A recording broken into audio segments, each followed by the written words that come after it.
यकीन हो तो कोई रास्ता निकलता है, हवा की ओट भी लेकर चिराग जलता है। मंजुल हाशमी की गजल की ये लाइनें वित्त मंत्री निर्मला सीतारमण ने बजट पेश करने के दौरान सुनाई थी। उम्मीदें जो उस दौरान थीं, इस बार भी जोर मार रही हैं। हर साल की तरह इस बार भी बजट पर सबकी निगाहें टिकी हुई हैं।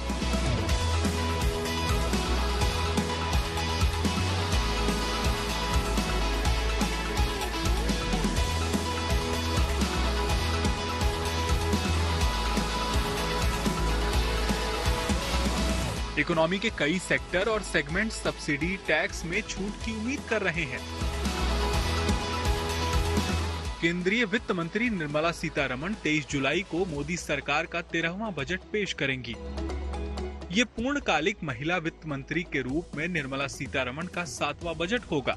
मोदी सरकार में पेश किए गए अब तक के बजट में जहां एक ओर अंग्रेजों के समय से इसके साथ जुड़ी कई परंपराओं को तोड़ा गया, वहीं आम से खास तक के लिए कई बड़े ऐलान और बदलाव किए गए हैं। इसलिए इस बार भी आम बजट से उम्मीदें लाजमी हैं। नमस्कार, गुड रिपोर्टर में आपका स्वागत है। इस बार बात होगी उम्मीदों की, बजट से उम्मीदों की। मोदी सरकार 3.0 का ये पहला बजट होगा और इस बार भी आम आदमी को उम्मीद है कि वित्त मंत्री निर्मला सीतारमण के पिटारे से उनके लिए राहत जरूर निकलेगी। बात उम्मीदों की है तो बात करेंगे महिलाओं की उम्मीदों की, बात करेंगे युवाओं की उम्मीदों की, उद्यमियों की उम्मीदों की, और बात उन विशेषज्ञों से भी होगी जो हमें बताएंगे, समझाएंगे कि इस बार बजट में सरकार का रुख क्या रहने वाला है।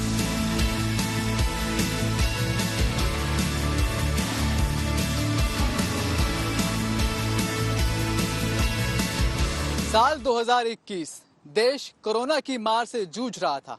उस वक्त वित्त मंत्री निर्मला सीतारमण ने रविंद्रनाथ टैगोर की 2 पंक्तियां दोहराई थी।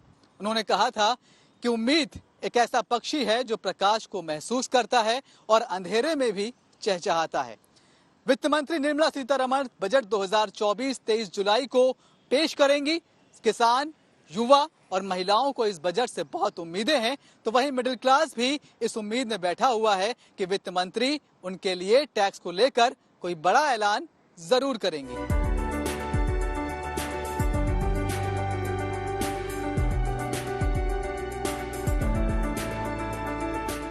महिलाओं को इस बार के बजट से क्या क्या उम्मीदें हैं, ये जानने के लिए जीएनटी संवाददाता मनीष चौरसिया ने कुछ महिलाओं से बात की। निर्मला सीतारमण जी खुद एक महिला हैं, वो देश का बजट पेश करेंगी, लेकिन इस वक्त हमारे साथ वो तमाम महिलाएं हैं जिनके हिस्से घर का बजट होता है। घर कैसे चलाया जाए, क्या क्या मुसीबतें हैं और क्या कुछ उम्मीद कर रही हैं कि वित्त मंत्री जी अपने बजट में इन महिलाओं के बजट को थोड़ा बेहतर बना पाए, इसके लिए क्या कुछ लेकर आने वाली हैं। क्या नाम है आपका? मेरा नाम सानू त्रिपाठी। अभी घर का बजट सब ठीक ठाक चल रहा है या फिर थोड़ा महंगाई से ऊपर नीचे हो रखा है? सब्जियां काफी महंगी हो गई हैं, जिसके चलते टमाटर महंगा हो गया, हाँ दाल महंगी है, तो बजट ऊपर नीचे हो रहा है। तो अब आ रहा है बजट देश का, उसमें कुछ उम्मीद कर रही है अपने लिए, कुछ हाउसवाइफ्स के लिए? सब्जियों के दाम शायद घट जाए, अनाज के दाम घट जाए। दालें महंगी हो गई, बहुत ज्यादा दालें महंगी हो गई हैं, और गैस सिलेंडर का भी काफी दाम बढ़ गया है, सभी परेशान है इससे। मतलब बजट में कुछ ऐसा है कि जो महंगाई पे थोड़ा सा ब्रेक लग जाए? हाँ बिल्कुल, ब्रेक लगना चाहिए। सैलरी तो नहीं बढ़ रही है, पर बच्चों की स्कूल की फीस बढ़ा दी जा रही है। हाँ, उसमें भी दिक्कत हो रही है। अगर किसी के यहाँ 2 बच्चे हैं तो उसको फिर फीस भी उस हिसाब से, एक है तो भी दिक्कत हो रही है। घर का भी राशन पानी सब महंगा हो रहा है, तो सैलरी भी बढ़ाना चाहिए। 300 रुपए लेके जाओ सब्जी के लिए तो पता भी नहीं चलता है कि 2-3 दिन की मात्र सब्जी आती है। टमाटर 120 रुपए किलो, दाल के दाम एकदम से बढ़ गए हैं। गैस की भी यही हालत है। बस यही उम्मीद है कि आने वाले बजट में सरकार कुछ तो इस सब चीज के विषय में सोचे। जनता मर रही है, किराया बढ़ रहा है, वो अलग से मर रहे हैं बेचारे। जिसकी कम तनख्वाह है वो उस बजट में क्या कर सकती है भाई? वो सब्जी किस हिसाब से खाए, दाल किस हिसाब से खाए। अरहर की दाल बढ़ा, चने की दाल बढ़ा, रसोई गैस बढ़ा, तो उसमें राहत देनी चाहिए। और शहर में तो जो आ गई हैं तो चलो ठीक है, अपने से हाथ पैर कुछ मार रही तो थोड़ा बहुत इनकम हो जा रहा है उनका, और बाकी सब हस्बैंड पे ही डिपेंड है। तो कमाने वाला एक है, खाने वाले 10 हैं, तो कहाँ से हो पाएगा। तो बजट में ये तो मतलब इनको वो करना चाहिए, बजट में तो कुछ कमी करनी चाहिए ना। बजट बना रहे हैं, बनाएंगे या तो उसको थोड़ा बहुत वो करना चाहिए ना, तो हम लोग को भी राहत मिल जाए सर। कुल मिलाकर इस बार के बजट से महिलाएं अपने लिए बहुत कुछ नए ऐलानों की उम्मीद के साथ बजट के इंतजार में हैं। महिलाओं को उम्मीद है कि सैलरी पाने वाले कर्मचारी को हाउसिंग लोन में इंटरेस्ट के डिडक्शन का लाभ मिलेगा। 2016 से 8वां वेतन आयोग प्रस्तावित है। इस पर काम करने और इसे जल्द लाने की गुजारिश। जिन लोगों का MSMI में रजिस्ट्रेशन है, उन्हें लोन की सुविधा फास्ट ट्रैक के आधार पर दी जानी चाहिए। सरकार जो भी योजना शुरू करे उसे व्यवस्थित और जल्द पूरा करने का प्रयास किया जाए। साथ ही महिलाओं को सशक्त बनाने के लिए लखपति दीदी योजना को बढ़ावा दिए जाने समेत महिला व्यवसायों को टैक्स में छूट देने का ऐलान हो सकता है। व्यापार में महिलाओं की भागीदारी बढ़ाने और आर्थिक रूप से उन्हें मजबूत बनाने के लिए आसान शर्तों पर लोन मिले। इसके अलावा माइक्रो फाइनेंस तक उनकी पहुंच आसान बने। महिलाओं के नेतृत्व वाले उद्यमों में निवेश के लिए संभावित टैक्स छूट और कटौती का लाभ मिले। स्वास्थ्य सेवाओं और रसोई गैस जैसी जरूरी चीजों में उन्हें सब्सिडी दी जाए। मुफ्त हेल्थ कैंपस का आयोजन किया जाए जिससे उनके स्वास्थ्य की जांच हो सके। सरकार महिलाओं के बेहतर स्वास्थ्य के लिए सक्षम आंगनबाड़ी और पोषण 2.0 कार्यक्रमों के लिए बजट बढ़ा सकती है। सिर्फ महिलाएं ही नहीं, महिलाओं के साथ साथ युवाओं को भी मोदी 3.0 के बजट से काफी उम्मीदें हैं। देश का युवा सरकार से आम बजट के लिए क्या क्या आस लगाए हुए है, ये जानने के लिए GNT के गुड रिपोर्टर युवाओं से बातचीत के लिए निकल पड़े। बजट में क्या उम्मीद आपको लग रही है? तीसरा टर्म है सरकार का, मोदी सरकार का, क्या उम्मीद है आपको? देखिए, बीइंग अ स्टूडेंट मैं बता रहा हूँ कि अभी जो इस पे मैं चाहता हूँ गवर्नमेंट ज्यादातर काम करे और बहुत ज्यादा फोकस लगाए, वो है स्किल डेवलपमेंट के ऊपर। बीइंग अ स्टूडेंट, मैं एक स्टूडेंट कम्युनिटी का पर्सपेक्टिव दे रहा हूँ आपको। पिछले 3-4-5 साल में जो चीज सबसे ज्यादा चेंज हुई है यूथ के अंदर, वो उनका माइंडसेट हुआ है। Being a job seeker to being a job giver की तरफ जो यूथ का माइंडसेट गया है, नहीं मुझे जॉब गिवर बनना है, मुझे Tier 1, Tier 2, 3 सिटीज के अंदर जॉब की प्रोडक्शन करनी है, चाहे अपॉर्चुनिटीज प्रोड्यूस करनी है। ठीक है, एक चीज मैं चाहता हूँ जो इंट्रोड्यूस की जाए, that is skill based reservation. उस चीजों के लिए हर स्टेट का अपना अपना रेगुलेशन कमेटी तो रहता ही है, जिसमें से उनको इंडस्ट्री ट्रेनिंग और इन चीजों के लिए थोड़ी बहुत फंड अलग से निकाल के रखना चाहिए। क्योंकि पढ़ाई तो 15-20 सालों से वही रहा जा रहा है, लेकिन जो टेक्नोलॉजी बदलते आ रही है, वो काम करने की तकनीकें और इंडस्ट्री में मशीनरी चेंज हो रही है। इसका अगर आप लोगों को नॉलेज प्रोवाइड करवा दें तो वो आगे जाके तरक्की कर पाएंगे। हिसाब से जैसे अभी मेरे फ्रेंड्स ने बोला कि स्किल बेस्ड हमें लर्निंग आगे बढ़ानी चाहिए। जैसे कि हमें पता है कि AI जो है अभी इंट्रोड्यूस हुआ है कुछ टाइम से, और वो कई लोगों के लिए बहुत थ्रेट भी बन गया है। जिनको वो AI ढंग से यूज करना नहीं आता, उनकी जॉब्स भी जा रही है बिकॉज ऑफ AI। बट हम इसको कम कर सकते हैं। हम ये कर सकते हैं कि गवर्नमेंट जो करे वो स्कूल से ही AI की क्लासेस अगर इंट्रोड्यूस कर दे, क्लासेस एक सब्जेक्ट इंट्रोड्यूस कर दे, जो कि हम स्टार्टिंग से AI के बारे में लर्न करें, उसे रेगुलेट करना जाने, ताकि आगे जाके हम इंडस्ट्री और जो एजुकेशन है उसके बीच का गैप, जो स्किल गैप है जो AI क्रिएट कर रहा है, उसे हम कम कर सकें। स्कॉलरशिप जो है उसका अगर और ज़्यादा बढ़ जाए, स्कॉलरशिप का परसेंटेज अगर बढ़ जाए लोगों के सामने, लोगों के लिए, स्टूडेंट्स के लिए, चाहे स्कूल में हो कॉलेज में हो, तो आई गेस जो रूरल में भी है स्टूडेंट, जो लोग पढ़ नहीं पा रहे हैं, तो उन लोगों को भी मौका मिलेगा। वी कैन से कि हम लोग का भी एजुकेशन का जो परसेंटेज है वो शायद may be after 5 years 15 to 20% बढ़ जाएगा। आम बजट से देश के युवाओं को बड़ी आस है। देश का युवा वर्ग सरकार से शिक्षा, रोजगार और सुरक्षा की मांग करता है। युवाओं का मानना है कि सरकार को क्वालिटी ऑफ एजुकेशन पर फोकस करना चाहिए। फीस उचित होनी चाहिए, क्योंकि बच्चों की फीस इतनी ज्यादा होती है कि एक आदमी के पास अपने भविष्य के लिए कुछ बचता ही नहीं है। ग्रामीण इलाकों में रोजगार के लिए सरकार बहुत कुछ कर सकती है। मुफ्त में चीजें देना अच्छी बात नहीं है, जबकि कुछ का मानना है कि इससे मदद मिलती है। इस बजट से युवाओं को कई सारी उम्मीद है। साल 2016 के बजट पेश करने के दौरान अरुण जेटली ने एक उर्दू नज्म का सहारा लिया था। जब हार के दी पतवार हमें, लहर लहर तूफान मिले, और मौर मौज मझधार हमें फिर भी दिखाया है हमने, और फिर ये दिखा देंगे सबको कि इन हालात में आता है दरिया करना पार हमें।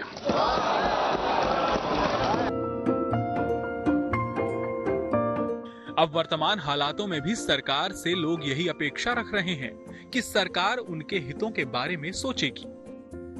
उम्मीद है कि इस बजट में सरकार रोजगार को बढ़ाने पर ज्यादा फोकस करेगी। प्रधानमंत्री ने भी रोजगार बढ़ाने के साथ साथ विकसित भारत बनाने पर बल दिया है। इस बजट से तमाम बातों के साथ साथ ये भी उम्मीद है कि 2047 तक विकसित राष्ट्र कैसे बनेगा, इसका भी एक रोड मैप इसी बजट में मिल जाएगा। पिछले महीने संसद के संयुक्त सत्र को संबोधित करते हुए राष्ट्रपति द्रौपदी मुर्मू ने भी ये संकेत दे दिए थे कि इस बार सुधार की गति को बढ़ाने के लिए सरकार ऐतिहासिक कदम उठा सकती है। यूं तो हर सेक्टर की पूर्ण बजट को लेकर अलग अलग उम्मीदें हैं। इस बीच यंग नौकरी पेशा लोगों को टैक्स में छूट की उम्मीद है। उनकी उम्मीद जानने के लिए निकल पड़े गुड रिपोर्टर। दिल्ली के ओखला में हम मौजूद हैं। इंडस्ट्रियल एरिया ये है और तमाम सारे जो लोग हैं वो सर्विस क्लास के यहाँ पर आते हैं, काम करते हैं और उनकी भी नजरें बजट पर हैं। उनकी भी नजरें इस बात पर हैं कि इस बार जब तीसरा टर्म आया मोदी सरकार का तो उनके हिस्से क्या कुछ आने वाला है बजट के जरिए। मोदी जी की जो सरकार है उसने अब तक आपका इंफ्रास्ट्रक्चर है उससे बड़ा अच्छा काम किया है, रेलवे में बड़ा अच्छा काम किया हुआ है। अगर मैं बात करता हूँ अपकमिंग बजट की, थोड़ा सा एक मिडिल क्लास में जो एक्सपेक्टेशन है, जो लोगों को डायरेक्ट बेनिफिट मिले from the taxation point of view, एक वो एक्सपेक्ट कर सकते हैं। उसके अलावा जो रियल एस्टेट के जो कॉस्ट हैं इट्स गोइंग वेरी हाई, जो एक आम आदमी पहुंच से बहुत बाहर जा रहे हैं, उसको कैसे कंट्रोल कर सकते हैं। एजुकेशन का जो कॉस्ट है दैट इज वेरी हाई, उसको थोड़ा फोकस कर सकते हैं। पहले टैक्स रेट होम लोन का रेट कम हुआ था, लेकिन ईयर बाय ईयर इंक्रीज होता जा रहा है। डिमांड भी बढ़ रही है, हम समझ रहे हैं कि होम महंगे हो रहे हैं, बट फिर भी एक कहीं ना कहीं कुछ ना कुछ रूल रेगुलेशन लाना चाहिए गवर्नमेंट को, जिससे जो बढ़ती हुई कीमतें हैं वो मिडिल क्लास की रेंज में आए। अभी जैसे नोएडा एनसीआर में हम देखें तो हमारी मिडिल क्लास की रेंज से आउट ऑफ बहुत आगे हो चुके हैं, तो उसमें हम कुछ रिलीफ देख रहे हैं। सामान्य आदमी, एक सामान्य व्यापारी जो साल में मान लीजिए 50 लाख का, 1 लाख का, 1 करोड़ का, 1.5 करोड़ का व्यवसाय करता है, वो बेचारा 20 लाख रुपए, 10 लाख रुपए तो अपने सीए को ही दे देता है। तो वो थोड़ा सा कंप्रेस करके उनको इजी करने की जरूरत। आज की अगर आप महंगाई दर को देखें, इन्फ्लेशन रेट को देखें, तो मुझे लगता है 8 लाख या 10 लाख मिनिमम वाला स्लैब आपका होना चाहिए, जिससे एक मिडिल क्लास आदमी कम से कम अपना घर, अपने 2 बच्चों की पढ़ाई, इसके हिस्से में जो खर्च लगता है उतना तो कम से कम टैक्स में से बचत करके कर सके। क्योंकि आज आप देखते हैं 2 बच्चों को अगर आप पढ़ा रहे हैं तो औसतन आप साधारण से विद्यालय में पढ़ाएंगे तब भी आपको 40 से 50 हजार रुपए एक क्वार्टर का कम से कम लगता है। मैं कम से कम बता रहा हूँ। तो अगर 50 हजार क्वार्टर दे रहा है, 2 लाख रुपए तो उसने एजुकेशन का दे दिया।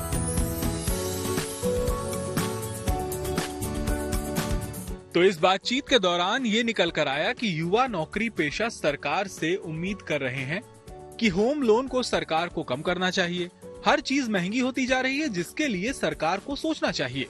हेल्थ केयर पर भी बजट होना चाहिए। सिलेंडर में सब्सिडी के बाद भी महिलाओं का घर का बजट गड़बड़ा जाता है। कुछ लोगों ने आयकर छूट की सीमा को बढ़ाए जाने की भी मांग की। किसानों को बजट से क्या उम्मीदें हैं? अगर इसकी बात करें तो सबसे पहला जिक्र होगा प्रधानमंत्री किसान सम्मान निधि का। जी हाँ, किसानों को उम्मीद है कि इस बजट में सरकार पीएम किसान योजना में मिलने वाली किस्त राशि में इजाफा कर सकती है। गुड रिपोर्टर निकल पड़े किसानों से बजट को लेकर उम्मीदों पर बात करने।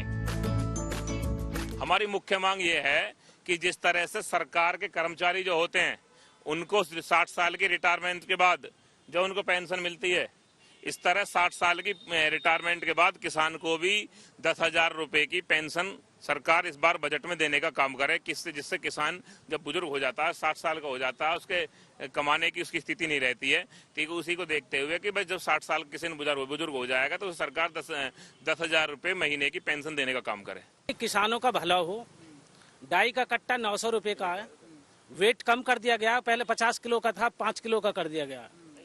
किसानों के बारे में सोचें ज्यादा से ज्यादा और किसानों के बच्चों के बारे में सोचें। बेरोजगारी आए दिन बढ़ती जा रही है, इस पर काम करे सरकार।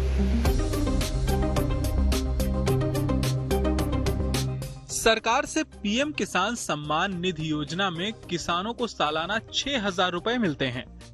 पिछले महीने सरकार ने पीएम किसान योजना की 17वीं किस्त जारी की थी। वर्तमान में किसानों के अकाउंट में 2000 रुपए किस्त के तौर पर आते हैं। अब किसान योजना की किस्त की राशि में रिवीजन का इंतजार कर रहे हैं। कुल मिलाकर किसान डिमांड भी रख रहे हैं और उम्मीद भी कर रहे हैं। एक्सपर्ट पीएम किसान योजना में मिल रही 6000 रुपए की राशि को बढ़ाकर 8000 रुपए करने की मांग रखते हैं। बजट में एग्री सेक्टर में नई टेक्नोलॉजी को लेकर कोई ऐलान होने की उम्मीद है।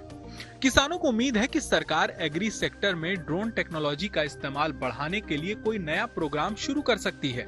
उम्मीद है कि बजट में किसानों की इनकम को लेकर सरकार कोई ऐलान कर सकती है।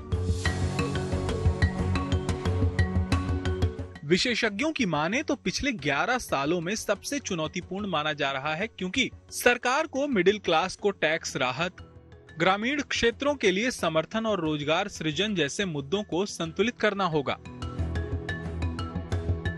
बजट अभी आने वाला है और 140 करोड़ की आबादी वाले हमारे देश में लगभग 8 करोड़ के आसपास लोग ITR फाइल करते हैं, जिसमें से लगभग 3 करोड़ के आसपास इनकम टैक्स पे करते हैं। जहाँ तक बजट की बात है, केंद्र सरकार के पास अभी जो हमारा फिस्कल डेफिसिट था वो 3% तक पहुँच गया है, ये 24-25 का टारगेट था। और अभी 2 महीने पहले ही रिजर्व बैंक ऑफ इंडिया ने लगभग 2 लाख करोड़ राजस्व केंद्र सरकार को दिया है। तो सरकार के पास काफ़ी फंड्स अभी मौजूद हैं और जो विकसित भारत 2047 का स्वप्न है उसको देखते हुए हम ये कह सकते हैं कि सरकार का जो मेन मुद्दा रहेगा वो कैसे हम जो इनकम टैक्स है उसको रैशनलाइज करें, सिंप्लीफाई करें। और जो सरकार की योजना है उसको देखते हुए लगता है कि न्यू टैक्स रिजीम में मेन फोकस रहेगा, जिसमें 7 लाख तक आय में कोई टैक्स नहीं लगता। और जहाँ तक महिलाओं की बात करें तो महिलाओं को भागीदारी पुरुषों के बराबर है, तो एजुकेशन लोन में महिलाओं को थोड़ी रियायत मिलनी चाहिए। जो इंटरेस्ट की एग्जम्पशन है वो 1.5 से 2 लाख के आसपास की जानी चाहिए। और दूसरा जो एक मुद्दा जो हेल्थ और फिटनेस को लेकर है उसमें सरकार कुछ रियायत दे सकती है, डिडक्शन अलाउंस दे सकती है।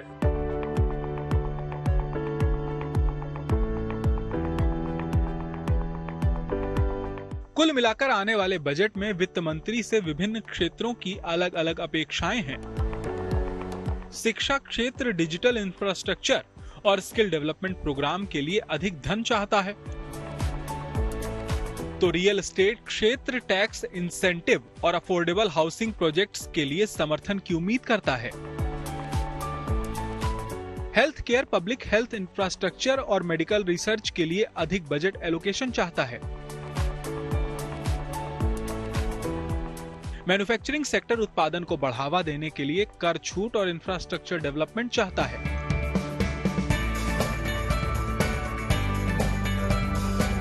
कृषि क्षेत्र सब्सिडी और आधुनिक खेती के समर्थन की उम्मीद करता है। कुल मिलाकर सभी सेक्टर ऐसी नीतियां चाहते हैं जो विकास को बढ़ावा दें, रोजगार सृजन करें और आर्थिक स्थिरता सुनिश्चित करें। यानी हर कोई चाहता है कि उन्हें इस बजट से गुड न्यूज मिले। Manish Chaurasia, Delhi, good news today.